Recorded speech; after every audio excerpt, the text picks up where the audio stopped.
er-xotinlik huquqlarini hozir chuqur o'qishadi-yu.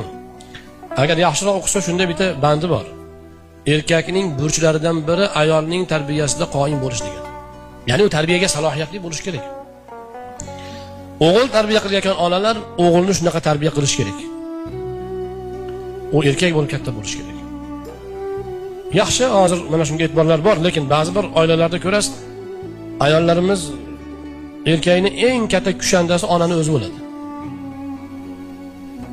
O'g'il emas, qiz bola tarbiya qiladi. O'g'ilmi, qizmi farqi yo'q uning. Aytganini qilsa bo'ldi. Bitta ona ham aytayapti. Xotinini, kelinni haydayapti ekan o'zi. O'g'lingiz nima deydi? O'g'lim, men 30 ga kirgan juda yaxshi bo'laman, chizgan chizig'imdan chiqmaydi deydi. Ha, bo'ldi, ish bitib bo'lmasa. O'zining mustaqil fikri yo'q. Bitta haqiqatni bilish kerak.